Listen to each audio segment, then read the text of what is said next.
gentlemen, we're going to go ahead and get started with our luncheon. I'd like to welcome everybody out on a beautiful day. First and foremost today, I'd like to ask Dr. G.J. Farmer from Beacon Hill Baptist Church to please come forward and bless our meal. Well, good afternoon to everybody. I want to say welcome to you. Surprise to the folks at Out in Blakely. Get your tickets out. We're going to give away the truck here in just a minute. I've been looking forward to that. Actually, I'm just kidding, but Brad will give you a fan if you go back there. He'll hook you up with a fan. It's good seeing everybody today. Hope you're having a good month so far. We want to go to the Lord in prayer and thank Him for all the ways that He's blessed us. Thank Him for this food. And also I want to make a special mention and just a reminder to all you guys that this weekend is Mother's Day. So just a reminder for that. But we want to be thankful for all of the moms and the ladies as well. So let's go to the Lord in prayer and just thank the Lord. Father, we come before you today, just grateful for our community, grateful that we can share smiles and laughs together and just support each other as businesses and organizations within our community, and just the friendships and bonds that are formed at events like this. And we're so grateful for that. Lord, we thank you today as we think about this weekend being Mother's Day for the moms and the ladies in our businesses, and we're just so grateful for all that they do for our community. Lord, we're also thankful today for the food and those who prepared it. Be with our time gathering today, and we ask these things in Jesus' name. Amen. Thank you very much, Dr. Farmer. We appreciate you being here very much. We have one Two for Tuesday today. I'd like to ask Dr. Emily Button from Lindsey Wilson College to please come forward, and we can learn a little bit more about what's going on with her. Bring this down for you a little bit. Good afternoon. I am Dr. Emily Button, and I am the Director of Nursing at Lindsey Wilson College, soon to be Lindsey Wilson University. On July 1st, we're switching our names. I am the Director of Nursing over the pre-licensure and the RN to BSN program. We are restarting our RN to BSN program in fall, this upcoming fall, and it is fully online, and the tuition rate is $312 per credit hour, which is very affordable, and we did try to go low on that so we can be competitive. There are 8-week courses, and it's 30 credit hours, so you can get done in a year if you go full-time. We do have a partnership with Somerset Community College. We've had a partnership with them since 2002, where their associate degree students can come to Lindsey to get their bachelor's degrees with a seamless transition over. For those of you who don't know what the RN to BSN program is, it's for nurses who have associate degrees and they want to get their bachelor degree. They may want to be a nurse practitioner, a nurse midwife, nurse anesthetist, so they go back and get their bachelor's so they can get their master's or their doctorate. And they can work full-time as a registered nurse while they are going to school to get their RN to BSN. And I think that's it. Does anyone have any questions? Thank you.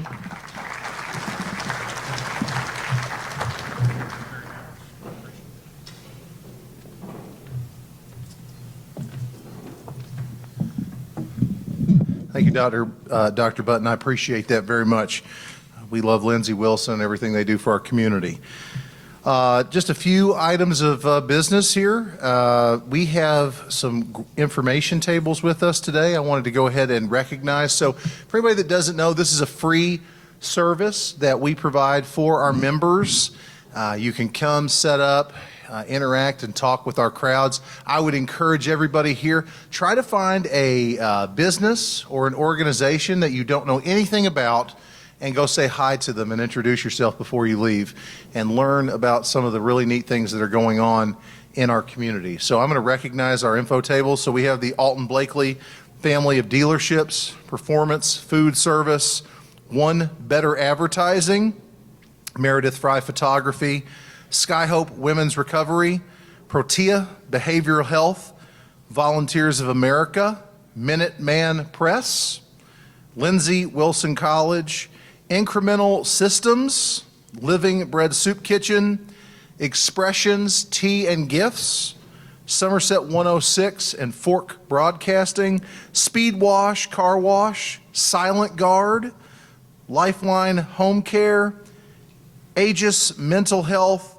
Horizon Pace, Goodwill Industries of Somerset, and the Pulaski County High School Future Business Leaders of America. Let's give them all a big round of applause.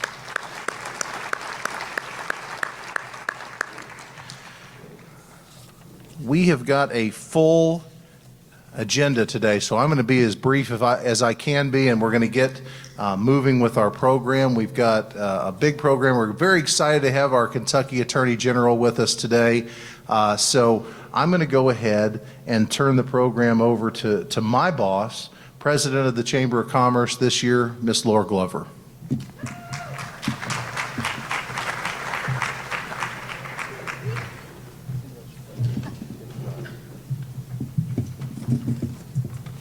I wasn't expecting to be up here this quick. Bobby normally has a few more words to say. But I do want to thank everyone for being here on a wonderful May day in Kentucky. And we'll go ahead and call our May Chamber meeting to order. And with that, we want to welcome all of our guests, public officials, our chamber members here with us today. Thank you so much for taking time out of your busy day. I also want to thank our world class and our chairman and ambassador circle sponsors. They're listed behind me, also at your tables. Without them, we really could not be this strong of a chamber. We make news every single day and in the state of Kentucky. So thank you for supporting the chamber. I also want to thank Lonnie Lawson with the Center for Rural Development for sponsoring these luncheon series, and also Sassy Spoon Catering, Coca-Cola, and Pepsi-Cola just for being here each and every month. While we are waiting on that, really quick, I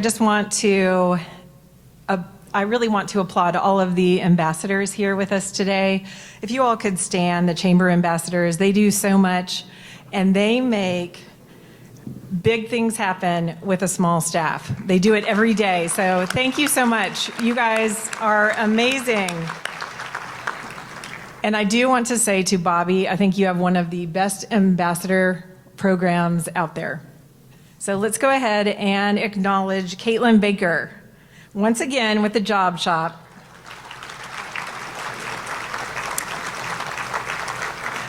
She is the ambassador of the month, and we are so proud of her. She does so much for the chamber. Thank you, Caitlin.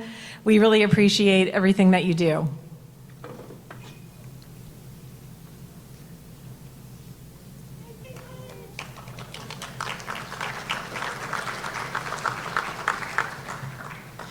And at this time, I'm going to invite Bruce Gover to come up and welcome all of our new chamber members. Thank you all for being new members. We really appreciate you being here. Thank you, Laura, and good afternoon, everyone. It's my pleasure each month to welcome new chamber members to the group.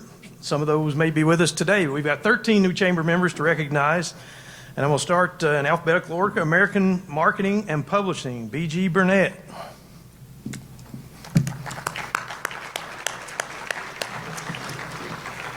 Bees Boutique and Studio, Sandra Dingfield. Sandra, you with us? Blanton Inflatables, Felicia Blanton. Cumberland Construction Group, Danielle Moore. Fuentes Roofing, Ethan Fuentes. Horizon Pace, Davey LeMasier. Johnson Excavation Services, Martin Johnson. The Lucky Pint, Amanda McAuliffe. Mi Ranchito, LLC, Aldo Flores. Smith Gutters, Samuel Smith. Spring Hollow Farm, Wesley Logston. The Roaming Sisters, LLC, Kayla Burke and Sabrina Sutton. And Waste Connections, Amber Young and Rodney Turner. Let's give everyone a round of applause. Welcome to the Chamber of Commerce. Thank you all.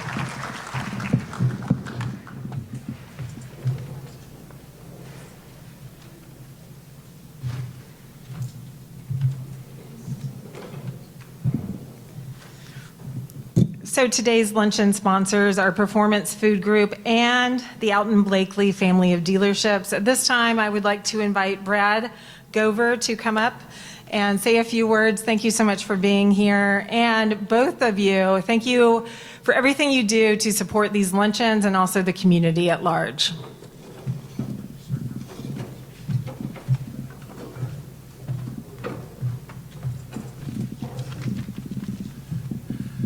Thank you, Laura, and good afternoon to everyone.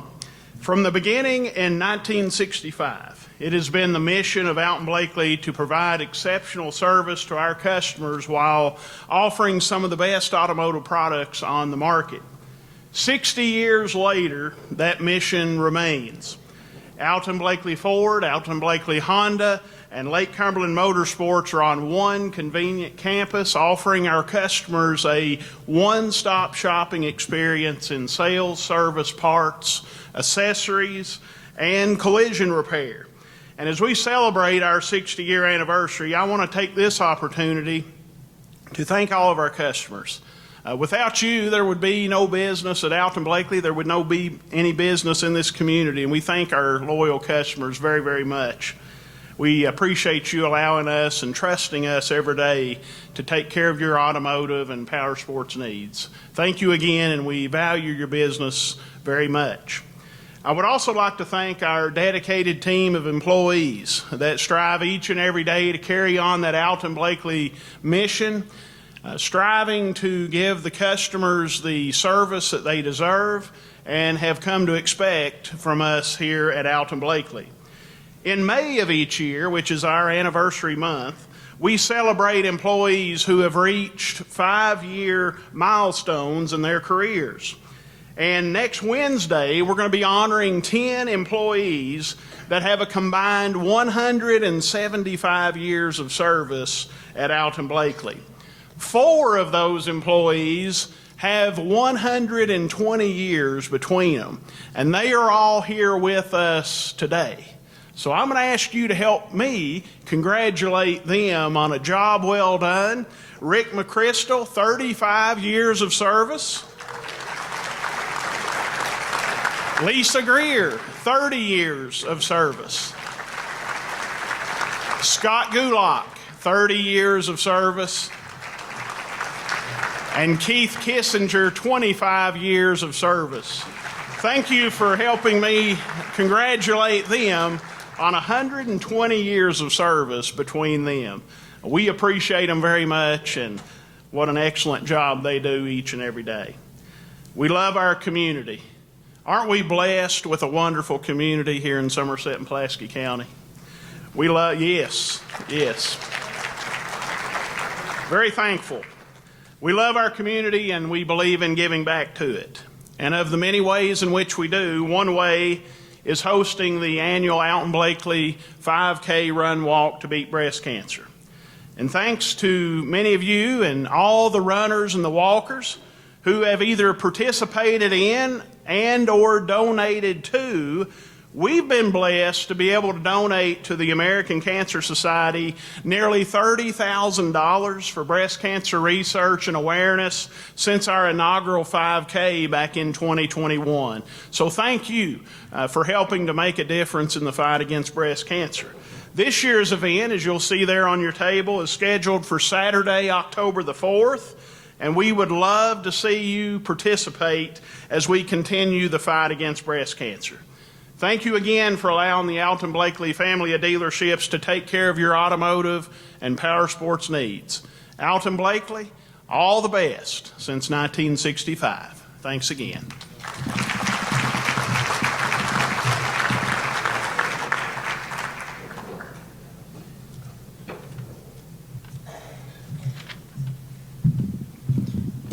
Thank you, Brad. And now it's my pleasure to introduce our guest speaker, who I want to say is a tremendous Kentuckian. On November 7th, 2023, Russell Coleman was elected the 52nd Attorney General of Kentucky. Prior to that, he spent many years in public service, and for that we want to say thank you. In 2017, he was nominated by President Trump and confirmed by the Senate to be the United States Attorney for the Western District of Kentucky. That's so impressive. Coleman pre-served as a partner in the law firm of Frost, Brown, Todd as a prosecutor and a legal counsel to Senator Mitch McConnell. A former FBI special agent, he was assigned to multiple field offices. He served a temporary assignment in Iraq. Again, thank you for your service. In support of the global war on terror. He was raised in Western Kentucky. I think just a few minutes ago, I heard you talking about Western Kentucky, a Kentuckian true at heart. He received his undergraduate and law degrees, both of them from the University of Kentucky. He lives in Oldham County with his wife, Ashley, and their 3 children. A round of applause for our Attorney General, Russell Coleman.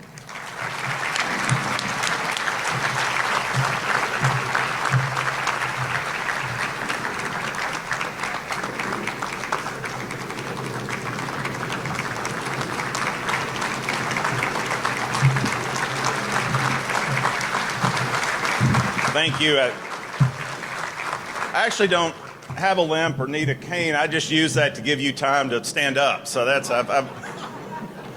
President Glover, thank you for the incredibly kind words and for your service to this community. I did grow up in West Kentucky. We have a couple lakes down there too. I know there's a focus on another one here, and it tends to be when a speaker, you bring them in from outside Pulaski County, they talk about this being the capital of the degree that you drive revenue, the degree that you talk about tourism, being the capital Lake Cumberland. Let me say this.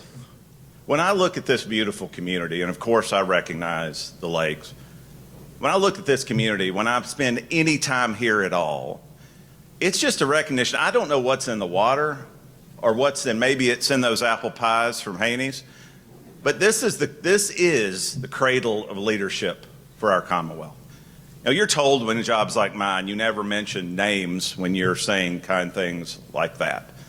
But whether it is Mayor Keck and his leadership, not only of this city, but across the Commonwealth, someone that I listen to, someone that the legislature listens to on myriad issues, municipal issues, when I need counsel on law enforcement matters, so oftentimes it has been Chief Hunt, my dear friend, and really one of the extraordinary lawmen in our Commonwealth. You could go down the list, and it's not only an elected or appointed office. I see my friends for Operation Unite and know their impact. And now not only the 5th District, but they're serving the entire Commonwealth in myriad ways. I could go down the list with Senators Girdler, and I just want to say, from John Sherman Cooper to the man who built the very building in which we're in, there's something special, yes, and it's not just the lake. There's something that you provide, and I want to say, as someone who does have the perspective of the entire Commonwealth, I want to thank you for what you do for our state. This is a marvelous community, and I want to say yes.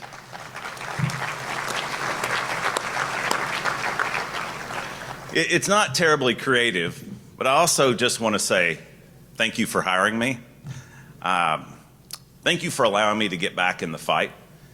My calling in life was to be an FBI special agent. It's what I wanted to do from when I was in 2nd grade, looking at these black and white books that had the G-Man and the Tommy guns, and I should have been looking at Bernstein Bear books, but I snuck and looked at these pure propaganda from J. Edgar Hoover.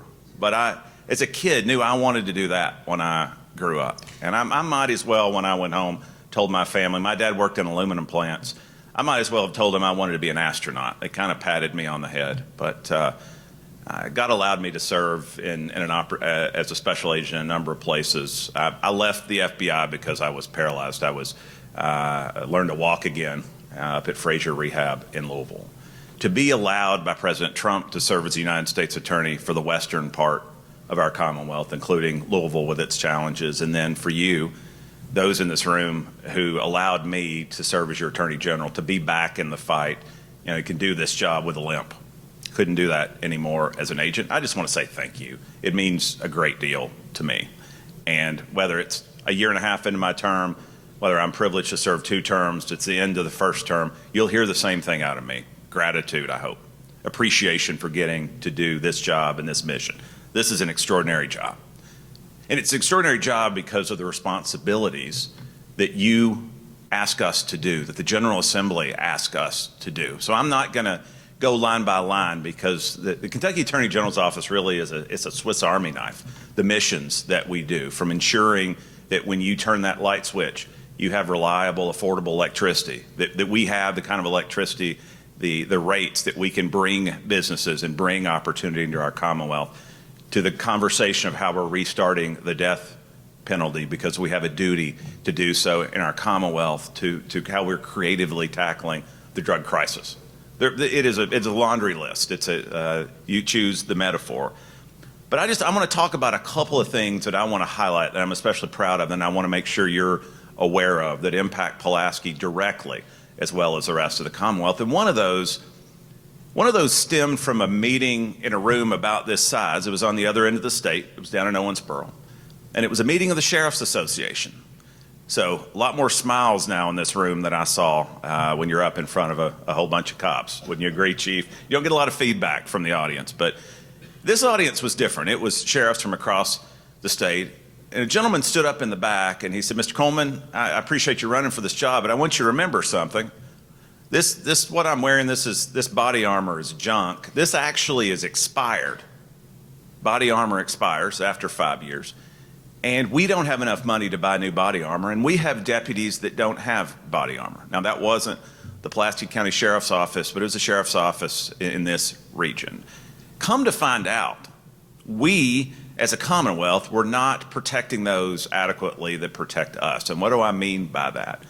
Now, I went to law school, unlike the business owners in here, I went to law school to avoid math, and so I'm not going to leave you with a lot of statistics, but one that should be chilling and that we're tackling with full force is the fact that 1 in 5 of our troopers, our deputies, our officers that are out there tonight when we're asleep safely in our beds, 20% don't have body armor at all, or the body armor that they have is ineffective, it's expired. So the General Assembly gave me, and I normally don't say me at a podium like this. It's not my office, it's your office. I try to stay away from that, but at the end of the day, it is my name on the door, and I have a duty to ensure that we close that gap, 20% of troopers and deputies. And so the General Assembly gave me $15 million to do just that. And since we rolled this program out a few months ago, we have 1,600 vests that are either measured or going out the door to better protect troopers and deputies, to include 19 vests here for the Somerset Police Department. So we're going to do a better job.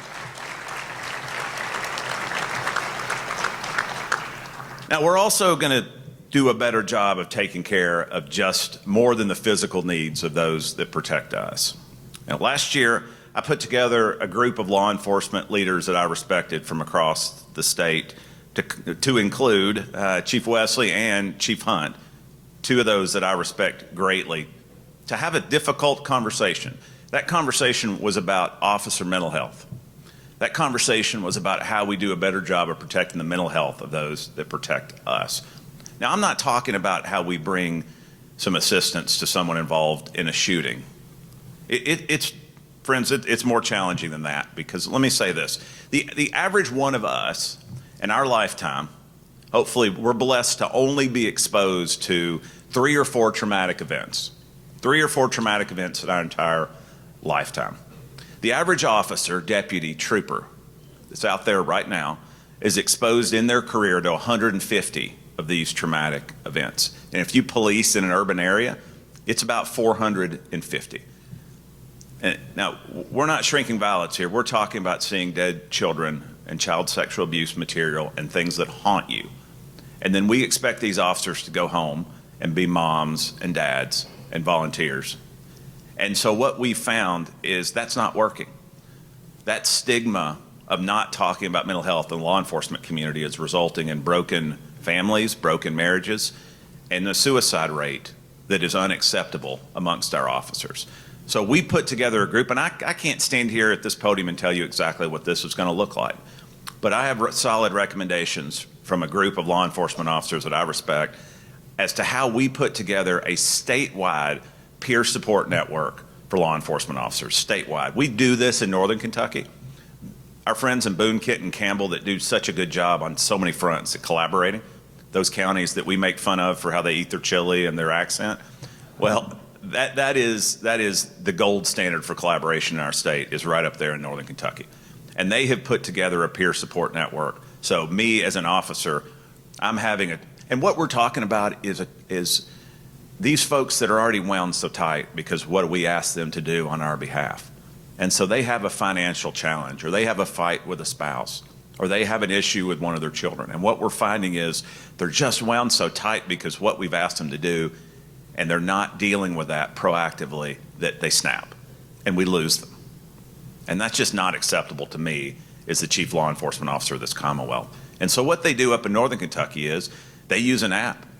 They use an app that's easily a free app that's available. And if I'm having a challenge, I go on that app and I'm connected with another law enforcement officer, another cop, another deputy, a peer that gets it, that understands what it's like to see those things and experience those things. And it's almost like a speaker's bureau in helping plug those officers and troopers and deputies into whatever assistance they need. And so these are strong men and women, but we have to do a better job in helping their mental health. You know, as your attorney general and as the dad of 3, 5-year-old and some older kids, you know, it is my primary duty to protect those that are preying on our children. You know, this is easily the most dangerous item in your home, which is why we're suing TikTok right here in the Commonwealth of Kentucky. That deserves a better applause line than that.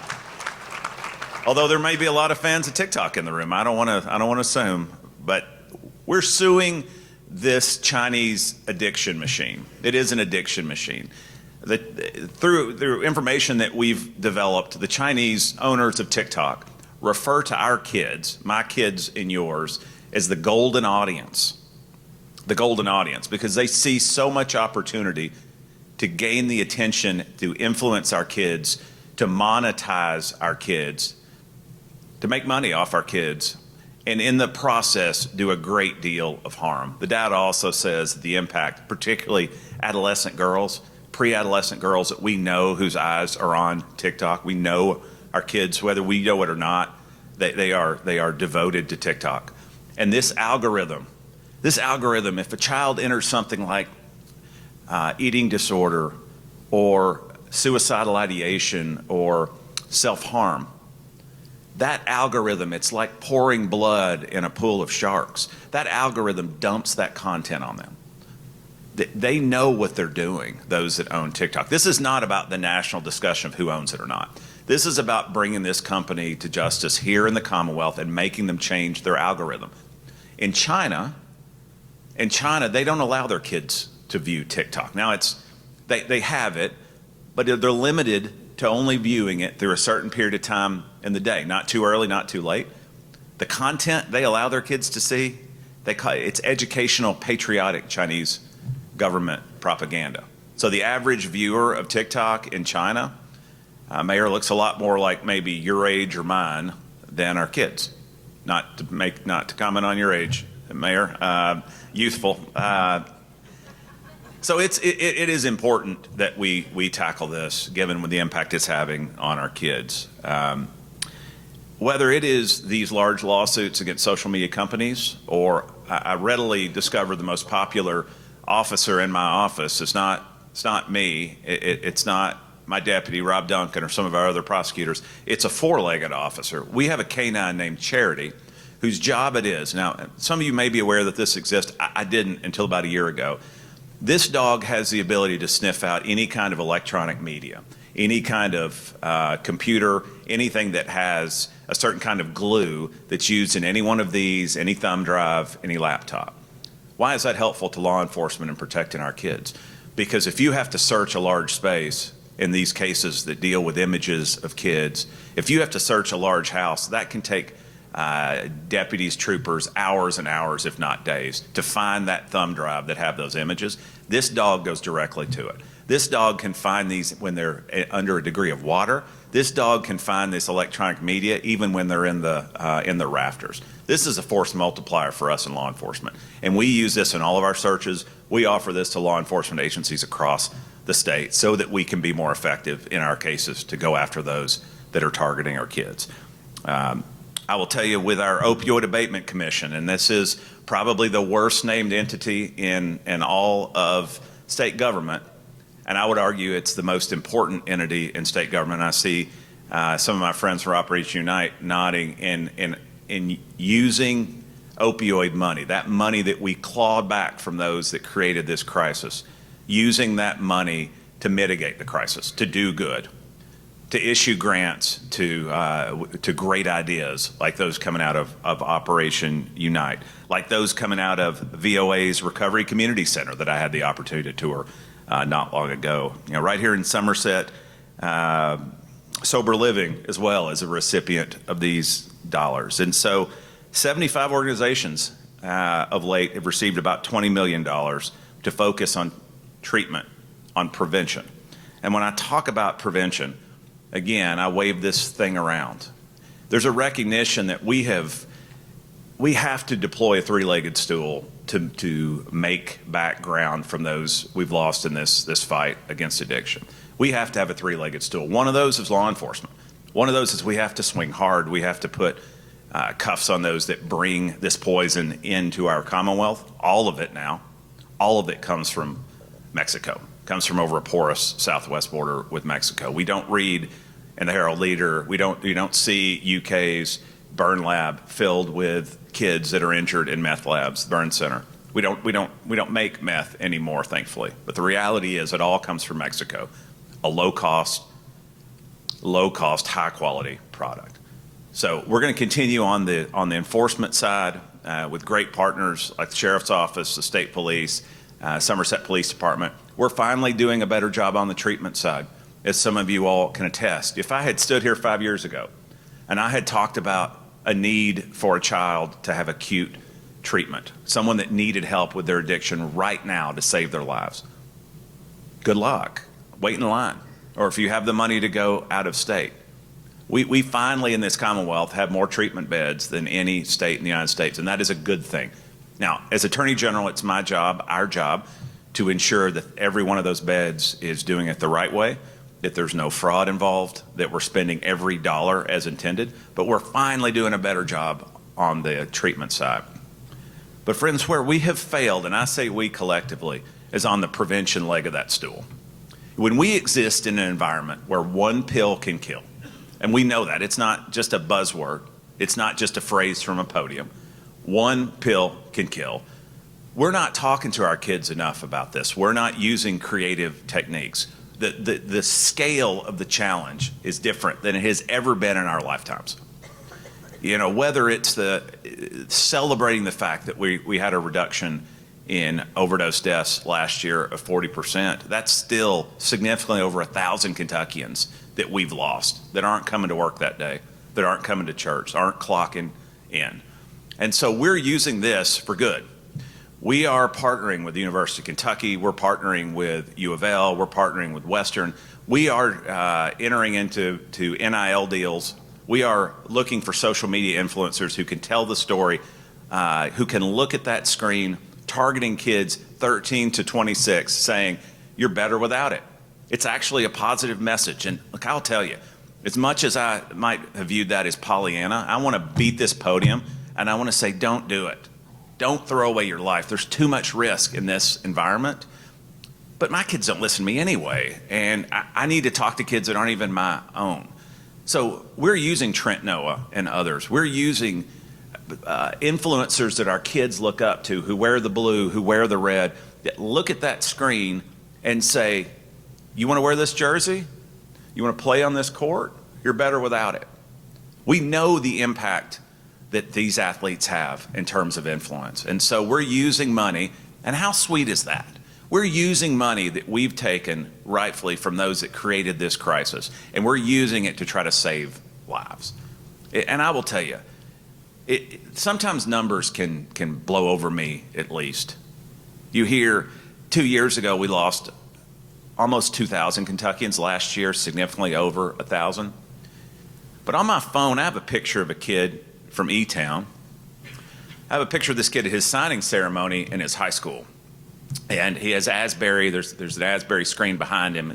His family's sitting on his left and his right, his tall, redheaded kid. And I have the other picture, and he's going to Asbury on a baseball scholarship. He's 17. This guy's a bright star with a bright future ahead of him from an awesome family. You see him on his left and his right. His mom, a teacher at E-Town High School. So the next picture, if you scroll over on my phone, you see this good-looking kid in a suit. And you see him in a suit because it's on one of those handouts you get when you arrive at the funeral home. Because he took a single pill. He took what he thought was a 30-milligram Percocet, and it was pressed fentanyl. It was fentanyl, that synthetic opioid 50 to 100 times stronger than morphine. And his dad found him the next morning, dead. It's one at a time, and we're prosecuting those cases. We're prosecuting the dealer. We're prosecuting the source of the pill, whether it is going after the companies that bring the poison here. Kroger's a great company. Fortunately, I didn't lose my Kroger points when we did file suit against Kroger, but they played a role in creating this crisis here, and they cut a check to the Commonwealth for $110 million. So whether it is going after those that played a role in creating the crisis, or whether that is one at a time going after those that are killing our kids, that's why I say it's a Swiss Army knife. The challenge has many heads. The demon does, if you will, and we're going for every single one of them.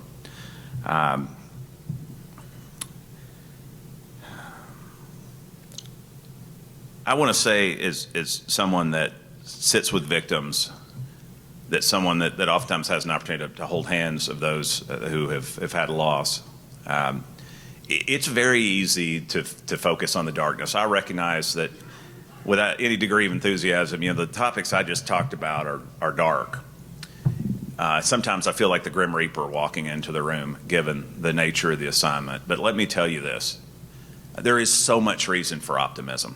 The young men and women that we're seeing that are still raising their hands to go into law enforcement in a climate that has not been favorable to them, that are willing to stare at those 150 traumatic events and go to work the next day and serve us. I get to interact with them all the time. Chief Hunt, when he was president of the Chiefs Association, can talk to you about the caliber of those that we still see serving in law enforcement today. Don't let the darkness, we refuse to allow this darkness to settle. We have amazing people that are in the fight, that are using creative methods to save lives, to protect our kids, using technology for good. And so as your Attorney General, let me just say, I couldn't be more enthusiastic about those that have the opportunity to serve with as your AG. In the nonprofit space, in the public sector space, this is an incredible community, but you also exist in an incredible Commonwealth. Whether I'm in Murray or whether I'm in the mountains, I get to interact with the leaders of many of our communities, and I have so much optimism for where we're going, so much optimism for the manner in which we are working together. I will close with this. It's not yet on my challenge coins, but the culture that we build in the AG's office is one of collaboration. Why is that important? Collaboration. We're too siloed in law enforcement. We're too siloed in this Commonwealth oftentimes. We tend to be a little bit provincial. Zealous collaboration means that we get after it. Zealous collaboration means that we return phone calls. Zealous collaboration means that maybe the sheriff's office working with the police department, working with the state. It means being creative. It means being humble. We don't have all the answers, which is why we consult with great leaders like Chief Hunt and others. So zealous collaboration is what I'll leave you with. It's what we're going to continue doing on your behalf at the Attorney General's office. And I will end again, not creatively, but sincerely, by just telling you how grateful I am to have the opportunity for a season. We're in these jobs for a season, but I promise you, you'll have everything I have for as long as I'm privileged to serve in this role. Thank you so much.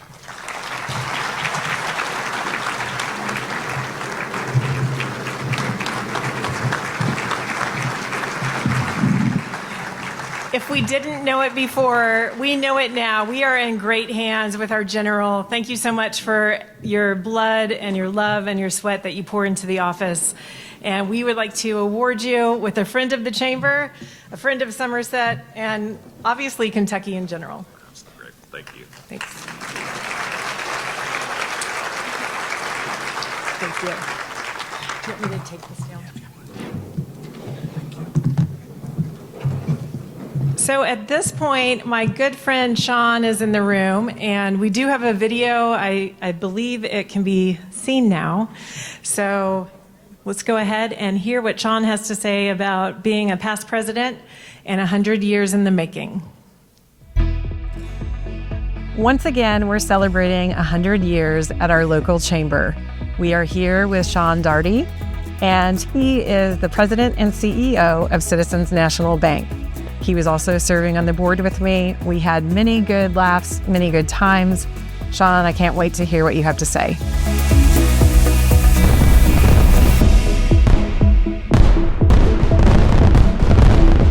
My name is Sean Daugherty. I am a banker. I've been a banker for 28 years, and I'm here at Citizens National Bank here in Somerset.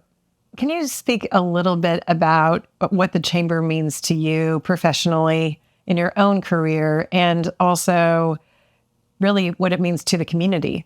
When I started lending money for the bank, the chamber was a large part of how I learned this community, how I met people and developed relationships. You know, the chamber is the most pro-business organization in this region. So it was a great conduit to help me learn and grow here in this community, and also help serve the community with the products that we offer. If you had to say one way that you grew from being a part of the chamber, what would it be? I'm not really a public speaker. That's not my favorite thing. I see people who do it very well. But I would say even just getting up there and learning to speak in front of the public was very important to help me grow in my career. But there's multiple examples of where my involvement with the chamber has helped me grow. Your employer has to be on board to make this successful for everyone. And I know Don Bloomer, very, very appreciative of the chamber and wanted you to be a part. And I know you want the same for your employees. Can you speak a little bit about that? Without my company's support, Mr. Bloomer's support, I couldn't have poured the time into the chamber that I have. When we give back to the community, the community grows, the bank thrives. It's a very nice cycle. Knowing and seeing how that's worked over the years, I can't imagine not supporting the chamber at the same level while also helping my staff grow. Can you talk about as a bank, 100 years of existence, and then also the chamber and how those two correlate? Well, Citizens Bank, we're 104 years old right now. So, yeah, we opened our doors in 1920. The longer you're in business, the better you get at what you're doing, through experiences, through growing in the community, building relationships in the community. And, of course, the bank has been the beneficiary of that longevity, just as the chamber has. I would say there's a lot of correlation between the strength of our bank and how the chamber is strong based on the longevity and being a big part of the community. So what would you say that the chamber in general means to you? Gives me a sense of community to be involved with the chamber. You know, the luncheons, it's standard. Everybody knows the first Tuesday of the month you're going to the chamber meeting, and you always run into somebody you haven't seen in a while that you get to talk to.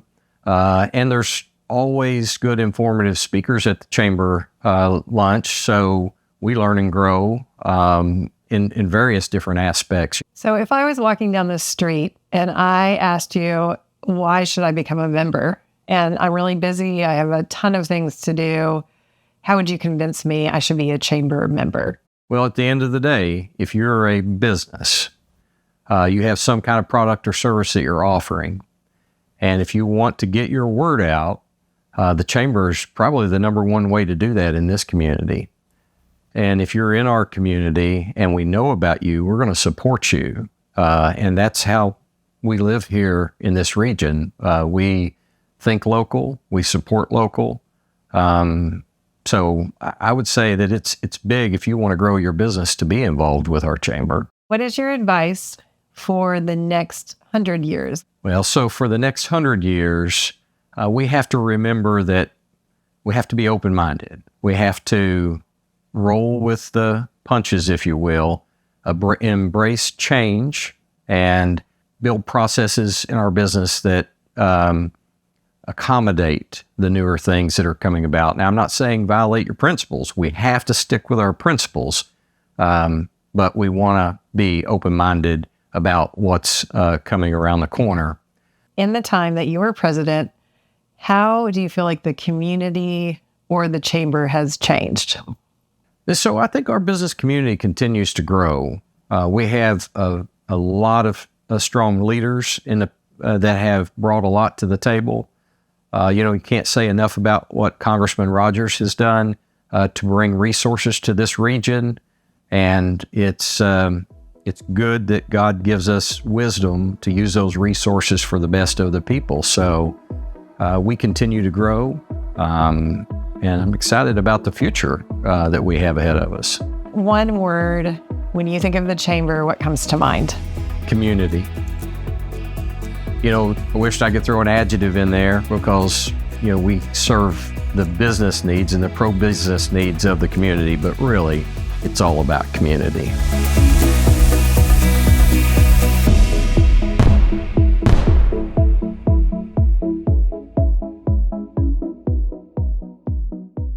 Thank you so much, Sean, for saying those words and really representing what the chamber means to our community.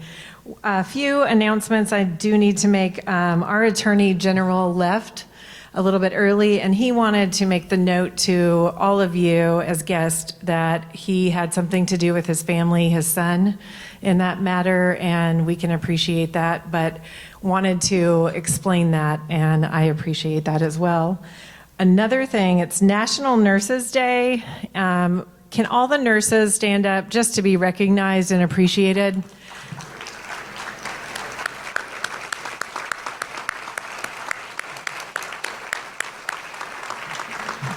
Thank you so much for taking care of us, all of us. And then next, Ace is going to come up and do the raffle. As you know, that is not what I'm good at.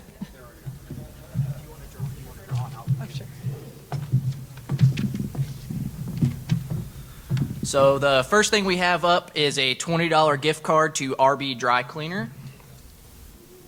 And the winner is 579824. Repeat it one more time. It's 579824. All right. Let's try this one. 213204. Awesome. The next one that we have is a Buffalo Wings and Rings gift card for $25, and that winner is 579825.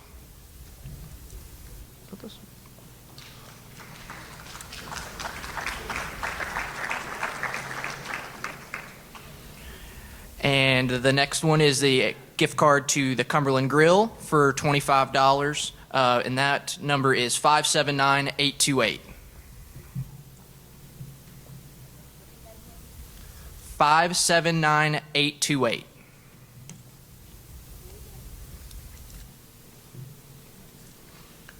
$213,142. He's back.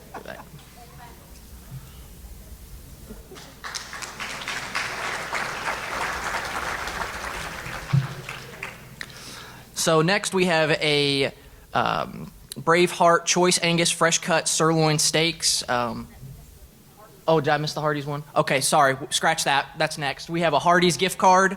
Is it for $25? For $25, and it's Hardee's South. That number's 213080.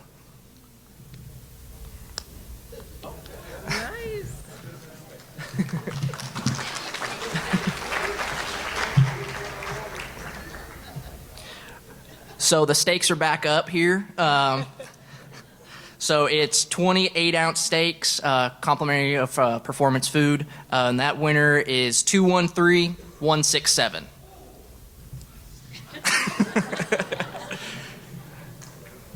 I'll repeat it one more time. It's 213167.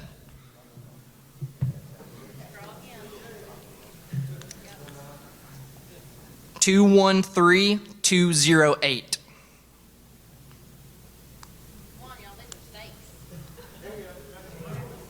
Back there. And if you just want to meet me after this, I'll go and get them for you. So next we have a Yeti Hopper Cooler, complimentary of Alton Blakely. That winner is 213240.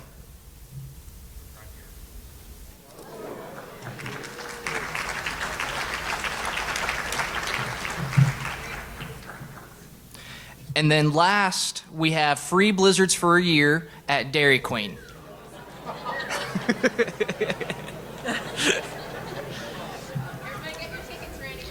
And the winner is 213083.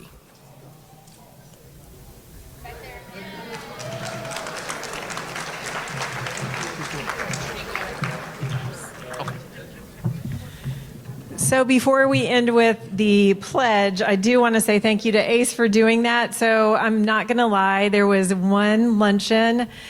Even with glasses, I couldn't really see the numbers, so I made them up. And luckily, people actually had the number, so it worked out. Anyway, I'm going to end with that.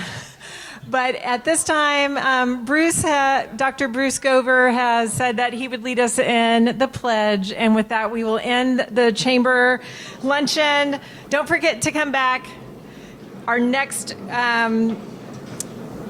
chamber luncheon.